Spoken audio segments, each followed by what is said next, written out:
Welcome to the Deep Dive. Great to be here. Today, we're digging into some really powerful excerpts from Gustave Flaubert's Madame Bovary. Yeah, the idea is to kind of pull out the key moments, see what they reveal about the characters, the story. Exactly. What's Flaubert really showing us in these snapshots? Let's jump in. Okay, so we start with Charles Bovary. The text paints quite a picture, doesn't it? His background. Right. His father, the ex-surgeon major, sounds like quite the figure. Married for money, a bit of a spendthrift. And it seems Charles's own start was, well, maybe a bit delayed, a bit constrained by his parents' finances. That first marriage, the text flat out says it didn't bring him happiness. Kind of sets a tone, I think. It really does, a sort of pattern of maybe disappointment. Yeah. And then Emma. Early in their marriage, there's this huge moment of realization for her. The text says she, thought she had love. But the happiness that should have resulted not having come, she had to have been mistaken. That line is just, wow. It's everything, isn't it?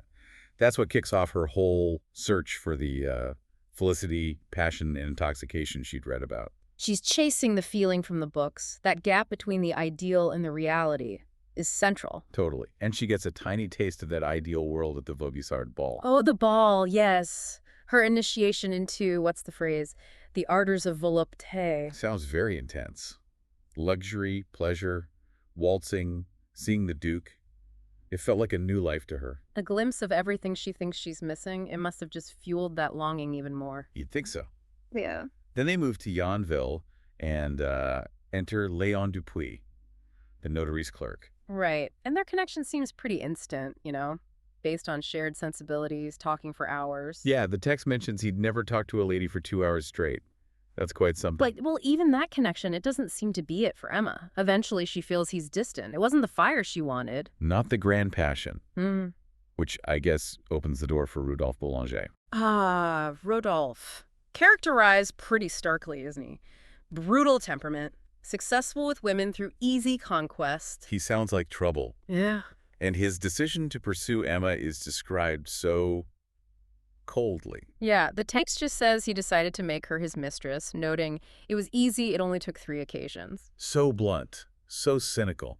It speaks volumes about him. Maybe about her vulnerability, too. Could be. And the affair unfolds, the agricultural show, visits. Right. Then the horse ride. The horse ride where the fall takes place in the forest. Can't miss the symbolism there. Definitely not subtle. And their secret meetings become this huge part of her existence. But like Léon, it doesn't last. Rodolphe ends it. That letter. Oh, that famous line, "The world is cruel, Emma," almost sounds like something out of one of her novels, ironically. Such a contrast to the passion she thought they had. So after Rodolphe, she later reconnects with Léon in Rouen. Right, the opera scene. That's really vivid. The Walter Scott connection, the music hitting her on her nerves, thinking about the costumes. It's all feeding that romantic sensibility again. And then the fiacre ride. The horse-drawn cab. Yes. That awkward, intense scene. Leon's fumbling, Emma's pretending, until he finally says, "It's done in Paris." Kind of a desperate attempt at sophistication, maybe? Yeah. And they find a place for their rendezvous. Yeah, the apartment described: warm, discreet carpet, playful ornaments, quiet light. It sounds tailor-made for secrets. Convenient for the intimacies of passion, as the text says. It's all part of the illusion. And her life becomes, quote, an assemblage of lies. Yeah. Juggling everything. Keeping it all hidden and kind of fueling this whole downward spiral is Monsieur Leroux, the merchant. Ah, Leroux. The text highlights his background, his knack for complicated calculations. He's sharp. And he deals in credit. That's key, isn't it? He extends these lines of credit. Which becomes this massive financial trap. It ties into that whole medical subplot, too, with Hippolyte's clubfoot. Right, that's a fascinating part. Homais, the pharmacist, gets this idea for Charles to do the surgery. Thinks it'll bring fame. Yeah. Success almost certain. Celebrity quickly acquired. But it goes horribly wrong. Atrocious convulsions, poor Hippolyte. Dr. Canivet has to come and amputate. Yeah. It's a disaster. And Leroux is right there, financing a fancy artificial leg, adding to the debt, then making Charles pay for a simpler one, too. He's always profiting. It's just this mounting pressure. Emma's spending, enabled by Leroux, it all catches up. He demands payment, threatens to seize their stuff. He's desperate. Tries Rodolphe one last time, asks for 3,000 francs. And he just shoots her down. Are you really mad? Brutal. That seems to be the absolute final straw for her. The text shows her going home, finding the arsenic. The decision is immediate. The description of her death, it's so raw. Cadaverous face, mouth open. Charles is there. Homais, the priest. On the last rites, the details of the anointing are incredibly powerful. Each sense is mentioned. The eyes that coveted earthly sumptuosities. The nostrils that craved warm breezes. The mouth that opened for lies. The ears that groaned with pride. The hands that delighted in soft contacts. And the feet. Once so quick when she ran to the satisfaction of her desires. It's like a final accounting of her whole sensory life and its yearnings. And then, that contrast, the text draws. The blind beggar singing outside. Yeah, commentary often points that out. This jarring, maybe crude reality intruding on the tragic, solemn scene inside. Flaubert doesn't flinch? No, he doesn't.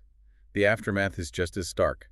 Charles's grief, just overwhelming. Cried, fainted. Well, Homais.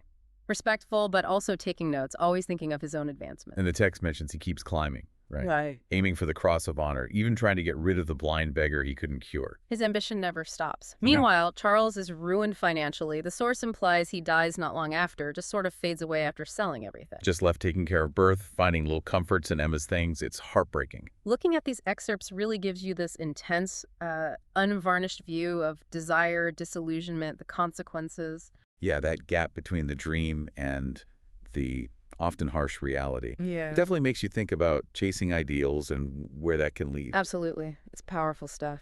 So thinking about all these moments we've touched on, what part of it really resonates with you or maybe challenges how you see things? We'd love to hear your thoughts. Yeah, let us know. And please do like and subscribe if you enjoyed this deep dive. We'll be back with more soon.